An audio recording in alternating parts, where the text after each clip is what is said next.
Alhamdulillahi Rabbil Alamin.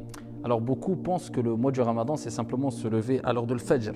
Dernière seconde, il se lève et il entame son jeûne pendant la journée en se disant je dois me priver de boire et de manger pendant la journée et quand c'est le Maghrib je mange, ça s'arrête là. Non, le Ramadan c'est un tout.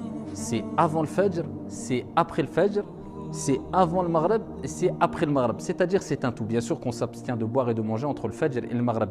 Mais c'est un mois. On ne dit pas les journées du Ramadan, c'est le mois du Ramadan. Donc il faut vivre avec ce mois et particulièrement à un moment qui est fortement recommandé. C'est-à-dire on doit être présent pendant ce moment-là. On ne doit pas être endormi. C'est le moment du suhour.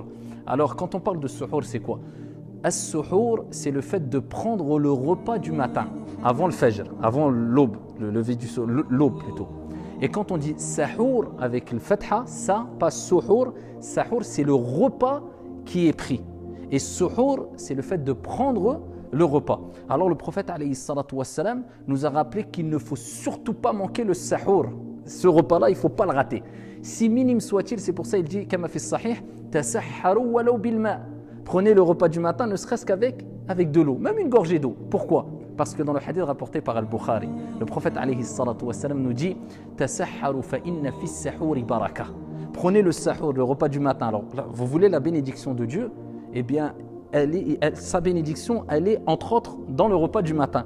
Il dit car dans ce repas-là, même si tu bois un peu d'eau, il y a une bénédiction. Il y a une bénédiction dans cette eau, il y a une bénédiction dans cette nourriture, c'est-à-dire dans le fait de boire l'eau et le fait de manger cette nourriture.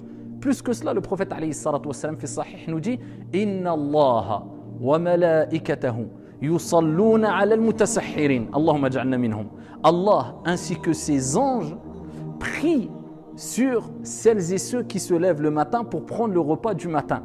Donc c'est un repas qu'il ne faut pas rater parce qu'à travers ce repas, il y a une bénédiction pour l'âme, il y a une force pour le corps, et il y a une éducation de la part de ton Seigneur. Dieu t'habitue pendant un mois à te lever, pas pour le Fajr, mais avant le Fajr. C'est-à-dire ton corps, pendant 30 jours, une trentaine de jours plutôt, pendant approximativement un mois, il s'habitue à se lever tôt le matin. Et ici, ça donne du tonus et du punch quelque part à ton corps. Et alhamdoulilah, tu as cette habitude qui peut t'être bénéfique en dehors du Ramadan parce que ça y est, tu as habitué ton corps. C'est beaucoup plus facile par la suite pour toi de te lever à le Fajr, plus que cela, avant le Fajr, pour faire ne serait-ce que 2 rak'at fi sabilillahi azza wa jal. Donc ne ratez jamais le repas du matin. Que Dieu vous bénisse, que Dieu bénisse votre mois du Ramadan et qu'Allah Jalla wa ala accepte de nous et de vous notre jeûne du Ramadan. Hafidhakumullah.